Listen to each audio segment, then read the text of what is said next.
स्वागत है आपको बायोलॉजी क्लासेज में। कैसे हैं आप लोग? आशा करता हूं कि आप लोग सही होंगे। आइए देखते हैं हम लोग 12th बायोलॉजी के पहला चैप्टर जिसका नाम है जीवों में जनन, रिप्रोडक्शन इन ऑर्गेनिज्म। आइए देखते हैं क्या है जीवन अवधि, लाइफ स्पैन क्या है। हम सभी जानते हैं कि जो भी जीव जन्म लिए हैं वह एक न एक दिन अवश्य मरेंगे। अर्थात हम कह सकते हैं जिसने भी जन्म लिया है उनका मृत्यु सत्य है। तो हमारे जो बायोलॉजिकल साइंस कहते हैं जिसमें जीवन अवधि लाइफ स्पैन है क्या, कोई भी जीव जन्म से लेकर प्राकृतिक मृत्यु तक के समय अवधि को ही जीवन अवधि कहा जाता है। अर्थात कोई भी जीव को जन्म से लेकर प्राकृतिक मृत्यु तक के समय अवधि को जीवन अवधि कहा जाता है। जैसे मैं बात करूं मनुष्य का जो जीवन अवधि है 100 वर्ष, मनुष्य का जो जीवन अवधि है, मनुष्य का जीवन अवधि 100 वर्ष का है। इसी प्रकार से हाथी का जीवन अवधि 65 से 90 वर्ष, गुलाब का 5 से 7 वर्ष, कुत्ता का 20 से 30 वर्ष, तितली का 1 से 2 सप्ताह, तोता का 140 से 150 वर्ष, कछुआ का 100 वर्ष से 150 वर्ष और बरगद का 200 से 300 वर्ष।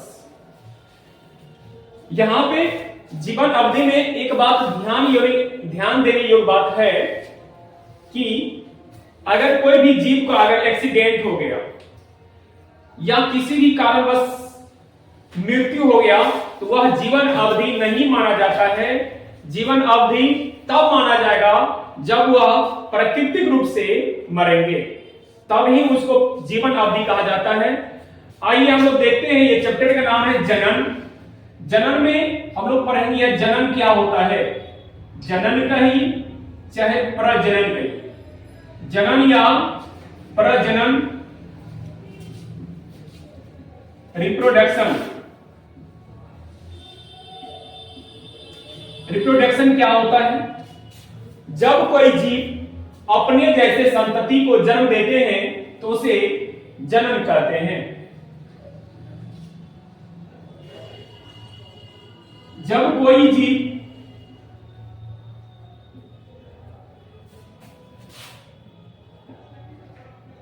अपने जैसे संतति को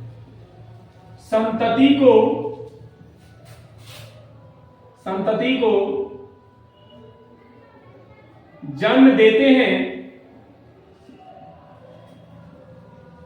तो उसे जनन कहते हैं।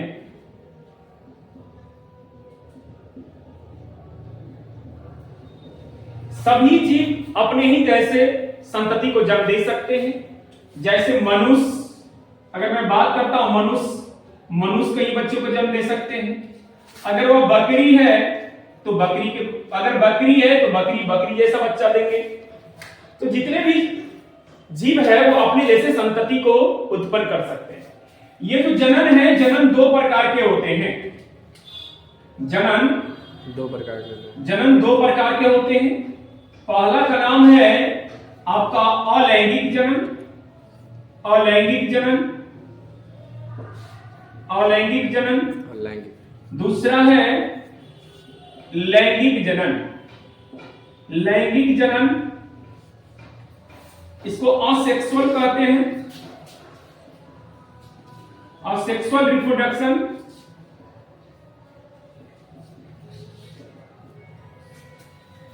इनको कहते हैं सेक्सुअल रिप्रोडक्शन।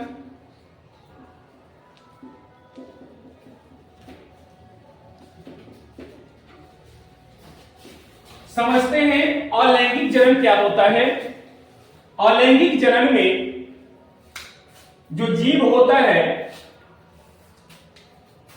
वे अलैंगिक जनन वाले जीव, इसमें युग्मक की आवश्यकता नहीं होता, युग्मक की आवश्यकता नहीं होता है इसमें। अर्थात हम कह सकते हैं कि इस जनन में नर युग्मक और मादा युग्मक की आवश्यकता नहीं होता। इस जनन में नर युग्मक या मादा युग्मक की आवश्यकता नहीं होता। अलैंगिक जनन वह जनन है जिसमें एक ही शरीर या एक ही दृष्टि भाग लेते हैं तो उसे अलैंगिक जनन कहते हैं। अर्थात हम कह सकते हैं वह जनन जिसमें एक ही शरीर भाग लेते हैं उसे अलैंगिक जनन कहते हैं। अगर इनको और हम बात करें तो हम कह सकते हैं कि वैसा जनन जिसमें नर युग्मक और मादा युग्मक भाग नहीं लेते हैं तो उसे अलैंगिक जनन कहते हैं। यहां पे अलैंगिक जनन में होता क्या है, अलैंगिक जनन में जो प्रोसेस है, एक घटना होता है जिनको हम लोग कहते हैं क्लोन। क्लोन में जो जीव होते हैं वे जीव जो मातृ जीव होता है वह हूबहू आनुवांशिक रूप से अपने जैसे संतति का जन्म देते हैं तो उसे क्लोन कहा जाता है। अर्थात हम कह सकते हैं कि अलैंगिक जन्म में क्लोन की घटना होता है। वे जीव जो आनुवांशिक रूप से हूबहू अपने जनक के समान होते हैं उसे क्लोन कहते हैं और ये क्लोन अलैंगिक जन्म में होते हैं। अलैंगिक जन्म जो होता है सूक्ष्म जीवों में होता है। अगर मैं बात करूं अलैंगिक जनन के कुछ विशेषताएं होते हैं। जो अलैंगिक जनन में जो जीव होता है उसमें होता क्या है, उनके मातृ वाले जो गुण होता है वह हूबहू उनके संतति में पहुंचते हैं। अर्थात हम कह सकते हैं